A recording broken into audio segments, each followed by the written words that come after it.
बड़े भाई से न मिलकर तीसरे भाई से मिलने क्यों आया होगा, क्योंकि सभी की संदेह भरी निगाहें अजीत नारंग पर जा टिकी थी। अजीत, क्या इस मामले का तुमसे कोई लेना देना है? क्या तुमने किसी भी तरह से रायजादा ग्रुप को ठेस पहुंचाई है?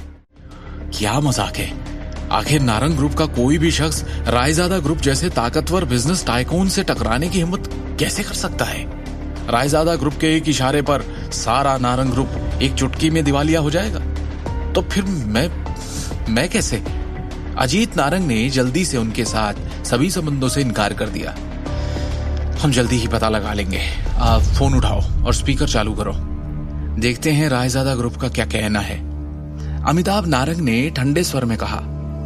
इस समय अजीत नारंग काफी दबाव में था। बिना किसी विकल्प के उसने सभी शेयरधारकों के सामने सेक्रेटरी विक्रम टोकस का फोन उठाया। क्या आप अजीत नारंग हैं? फोन के दूसरी छोर पर सेक्रेटरी विक्रम टोकस की आवाज बहुत ठंडी थी। हाँ mister Tokas, good morning, Ajit Narang ने विनम्रता से जवाब दिया। 1 घंटे बाद हम एक बड़ी मीटिंग बुलाएंगे। इसके लिए प्लीज नारंग ग्रुप के सारे मैनेजमेंट को फौरन सूचित कर दीजिए। हमारा रायजादा ग्रुप आपकी कंपनी के एक्विजिशन यानी अधिग्रहण के बारे में बात करने के लिए आएगा। अपने बेटे करण नारंग को मीटिंग में बुलाना मत भूलिएगा, विक्रम ने कहा।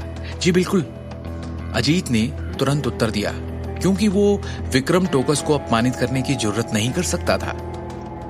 फोन की एक बीप के साथ विक्रम ने आखिरकार कॉल काट दिया। अजीत नारंग, उसका चेहरा पीला पड़ गया। अपने बेटे का नाम सुनने के बाद उसे एक बड़ी बेचैनी महसूस हुई। कॉल खत्म होने के बाद वहां मौजूद सभी शेयरधारकों ने अजीत नारंग को और भी अधिक शत्रुता और संदेह की दृष्टि से देखा। चूंकि मामला अर्जेंट है, हम एक बार में ही बैठक बुलाएंगे। कंपनी के पूरे मैनेजमेंट को सूचित किया जाए और रायजादा परिवार के लोगों के आने का इंतजार करें, अमिताभ नारंग ने गंभीर स्वर में कहा। 3 घंटे बीत गए। बैठक कक्ष में माहौल बेहद तनावपूर्ण हो गया था, क्योंकि सभी घबराकर इंतजार कर रहे थे। मिस्टर नारंग, क्या हमें फोन नहीं करना चाहिए? वो आ भी रहे हैं कि नहीं? शेयरधारकों में से एक से अब इंतजार नहीं हो रहा था। अनुभव था ही इतना कष्टदायक। हम केवल इंतजार कर सकते हैं। आखिरकार हमारे ग्रुप की जीवन रेखा पहले से ही रायजादा परिवार के हाथों में है, अमिताभ ने गंभीरता से कहा। इसी दौरान एक युवक अचानक अपनी बिजनेस टीम और 2 अन्य वकीलों के साथ बैठक में चला गया। सब लोग मुझे अपना परिचय दें। मैं रायजादा ग्रुप के नारंग ग्रुप एक्विजिशन का इंचार्ज हूं, सेक्रेटरी विक्रम टोकस ने गंभीर अभिव्यक्ति के साथ कहा। और हां, मैं नारंग ज्वेलरी ग्रुप का नया चेयरमैन भी हूं। डायरेक्टर अमिताभ नारंग की जगह कॉरपोरेशन के मामले अब मैं संभालूंगा। इतना कहने के बाद सेक्रेटरी टोकस ने चेयरमैन की कुर्सी खोल दी और बोल्ड अंदाज में बैठ गया।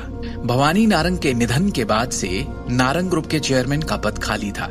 यहां तक कि अमिताभ और अजीत नारंग ने भी खुद को डायरेक्टर के पद तक ही रखा।